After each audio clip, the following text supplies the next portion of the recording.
కేసీఆర్ 10,000 ఇస్తున్నాడు బిచ్చమేసినట్టు నేను 15,000 వేస్తా అన్నాడు. ఇప్పుడు ఆ 10,000 వేస్తుండా కనీసం? వానాకాలం రైతు బంధు ఎగ్గొట్టినాడు ఎవడు? రేవంత్ రెడ్డినా?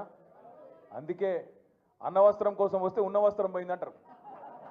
అట్లా అయింది ఇవాళ తెలంగాణ రైతాంగం పరిస్థితి. బాధపడుతున్నారు. కొడంగల్లో కూడా రేవంత్ రెడ్డి కోటేసిన ప్రతి రైతన్న బాధపడుతున్నాడు. రాష్ట్రంలో ప్రతి రైతు బిడ్డ అయ్యో బంగారం అసొంటి కేసీఆర్ ప్రభుత్వాన్ని పోగొట్టుకొని వీళ్ళని తెచ్చుకున్నాం, పాలిచ్చే బర్రెనిడ్చి పెట్టుకొని తన్నే దున్నపోతుని తెచ్చుకున్నాం అని చెప్పి వాళ్ళందరూ బాధపడతా ఉన్నారు. ఇది వాస్తవం. రాష్ట్రంలో ప్రతి రైతు బాధపడుతున్నాడు. ఒక్కరు నువ్వు నేనని కాదు, రాష్ట్రంలో ప్రతి ఒక్కరు బాధపడుతున్నారు. ఇప్పుడు అక్క చెప్పింది, మేము హైదరాబాద్లో ఆడనో ఇండో తిరిగేటప్పుడు ఊళ్ళలో పోయేటప్పుడు ఆపి అడుగుతున్నారు. మొన్న నేను గిడ అసెంబ్లీకి నుంచి వస్తున్నా, ఇంటికి ఆఫీస్కి వస్తున్నా, ఆడ సిగ్నల్ పడ్డది, ఆగిన. ఆగితే పక్కకు ఒక ఆటో వచ్చింది. ఆటో వస్తే ఆయన హలో అన్నా అని చెప్పి నమస్తే అన్నాడు, అద్దం దించు అన్నాడు. దించగానే సాబ్ మేరా నామ్ మహమూదే అన్నాడు. कैसे हो भाई अन्ना? क्या हालत है साहब? बर्बाद हो गया सब कुछ। कहीं को क्या हो गया अन्ना? अरे इन्हों आके पूरा बर्बाद कर दिए साहब। अन्ना का फिर क्या करना? अंटे कुछ करो ना साहब अन्ना।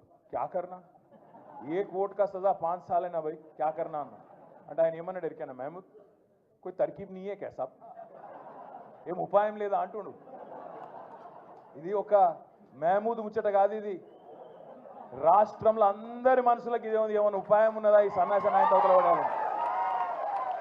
కానీ ఒకటి మాత్రం వాస్తవం, జనరల్గా ఒక 3.5-4 ఏళ్ళకి వస్తుంది కోపం ప్రభుత్వం మీద. పని చేయకపోతే 3 ఏళ్ళు చూస్తారు, 4 ఏళ్ళు చూస్తారు. తెలంగాణ ప్రజలు మంచోళ్ళు, చేస్తాడేమో, ఏమో ఇంకా టైం ఉన్నది కదా, ఇంకా వచ్చే సంవత్సరం చేస్తాడేమో, మళ్ళా బడ్జెట్లో పెడతాడేమో, 6 నెలలకేమైనా చేస్తాడేమో, ఇట్లుంటుంది కథ.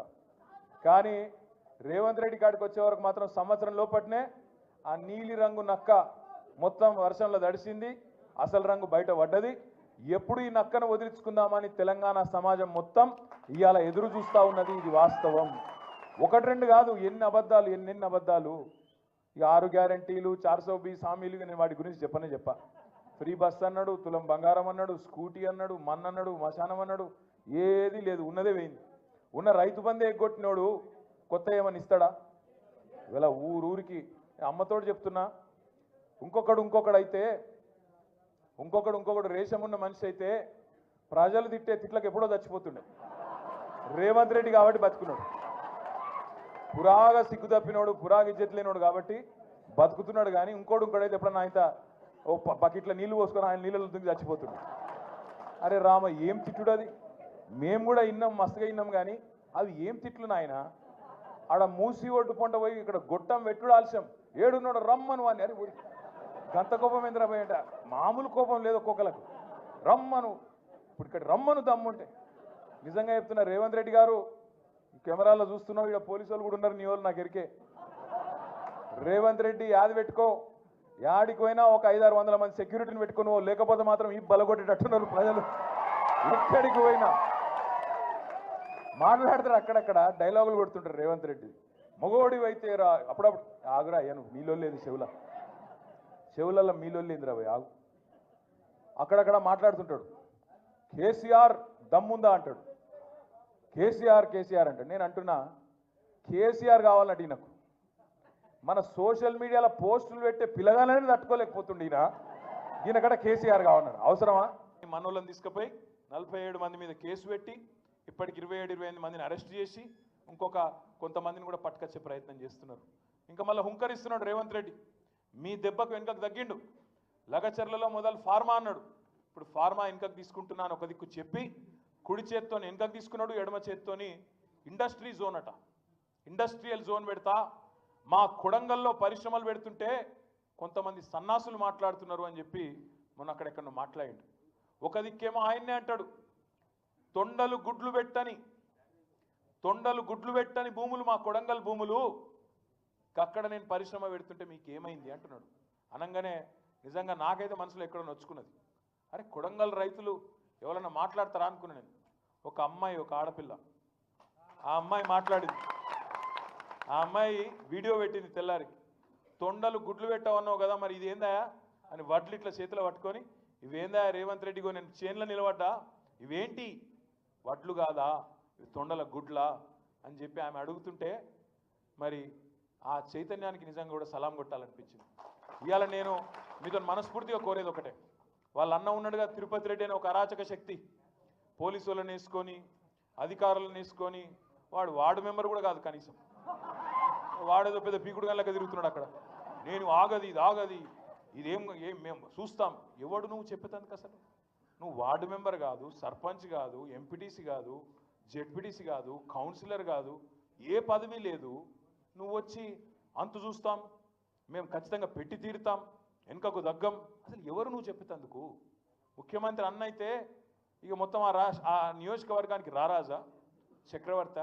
అందుకే తిరుపతి రెడ్డికి కానీ ఇలా కాంగ్రెస్ నాయకులు ఎవరైతే అహంకారంతో విర్రవీగుతున్నారో వాళ్ళని ఒక్కటే ప్రశ్న అడగండి.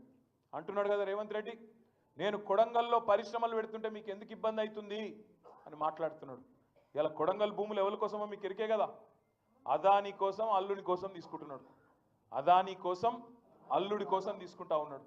అదాని సిమెంట్ ప్లాంట్ పెడతాడట, అల్లుడు ఫార్మా కంపెనీ పెడతాడట అక్కడ.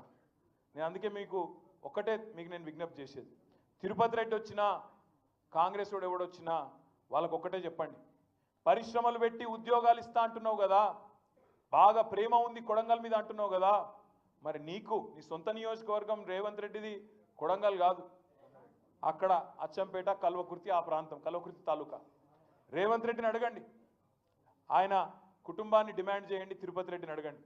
మీకు ఇంత ప్రేమ ఉంటే మీరు ఒక పని చేయండి అన్న, మీకు వెల్దండలో 500 ఎకరాలు జాగుంది కదా, వెల్దండలో ఇప్పుడు అంటున్నావు కదా ఎకరానికి 20 లక్షలు ఇస్తా అంటున్నావు కదా, ఆ 20 లక్షలు ఏదో నువ్వు తీసుకో, 5 లక్షలు మా బీఆర్ఎస్ పార్టీ నుంచి మేము ఇస్తాం నీకు, ఆ భూములలో పెట్టు నువ్వు పరిశ్రమ, అదాని పరిశ్రమ తెచ్చి గన్ల పెట్టు, అనవసరంగా మాకొద్దు ఈ దరిద్రం అని చెప్పండి గట్టిగా. ఎందుకంటే సొంత ఊరు మీద ప్రేమ ఉండాలి కదా, మీ మీద ఇంత ప్రేమ కురిపిస్తున్నానికి సొంత ఊరు మీద కూడా ప్రేమ ఉండాలి కదా, కల్వకుర్తి తాలూకా మీద. అక్కడ పెట్టు మరి నీ భూములలో. రైతులకు ఇస్తానంటున్నావు కదా 20 లక్షలు, నువ్వు తీసుకో 20 లక్షలు, మీదికెళ్ళి 5 లక్షలు బీఆర్ఎస్ పార్టీ నుంచి మేము ఇస్తాం. 500 ఎకరాలు అంటున్నావు కదా, ఎకరానికి ఒక 5 లక్షలు ఇస్తాం, తీసుకో. చేస్తాడా ఈ పని రేవంత్ రెడ్డి? ఇస్తాడా ఆయన భూమి? ఆయన భూమి ఇయ్యడంట, కానీ పేద రైతుల భూములు, గిరిజనులు, దళితులు, బీసీలు, నేను కలిసిన అందరినీ. అందులో ఒక పిల్లగాడు పంచాయతీ సెక్రటరీ ఉన్నాడు, ఆయనను కూడా తీసుకుపోయి లోపల వారేసారు, రాఘవేంద్ర యాదవ్ ఆ పిల్లగాని పేరు. నేను అడిగిన, నువ్వేడికెళ్ళి వచ్చినారో భయ అన్న, నేను డ్యూటీకి పోయినా ఈ ప్రభుత్వమే చెప్పింది కులగణన చేయమని చెప్పింది, నేను ఎక్కడో పక్క మండలంలో పనిచేస్తున్నా, ఊరికి వచ్చినాక సాయంత్రం నన్ను కొంట పోయినారు. అరే నిన్నెట్లా తీసుకుపోయినరా పోయి అంటే, నేను చూడన్నా ఇక నేను ఆడ పోయి వచ్చినా, అయినా కూడా నన్ను కూడా తీసుకొచ్చిరన్నా అని చెప్పిండు. ఒక ఆయననే కాదు, ఇలా కేవలం దళితులు గిరిజనులే కాదు, విష్ణువర్ధన్ రెడ్డి అని ఒక ఆయన ఉన్నాడు, ఆయనకు కూడా 25 ఎకరాలు 30 ఎకరాల పొలం ఉందంట, ఆయనను కూడా పట్టుకపోయాను. ఈ కులం ఆ కులం అని కాదు, రైతే, రైతు కులం ఉండదు. ఆ రైతులను ఇవాళ చెరబట్టి, ఆ రైతులను జైల్లో పెట్టి, నేను భూమి నా భూమి నేను ఉంచుకుంటా అన్న ఒకే ఒక్క పాపానికి 35 రోజులు జైలా. మరి ఇట్లాంటి దుర్మార్గుని మనం క్షమించవచ్చా? నేను మిమ్మల్ని మనస్ఫూర్తిగా కోరేది ఒకటే, వాళ్ళు నిజంగా పట్నం నరేందర్ రెడ్డి గారు ఇంతమంది మిమ్మల్ని అందరినీ తయారు చేసిండు. నిజంగా ఈ సందర్భంగా పట్నం నరేందర్ రెడ్డి గారికి కూడా ఒకసారి గట్టిగా చప్పట్లతో వారికి మనందరం అభినందనలు చెప్పాలి.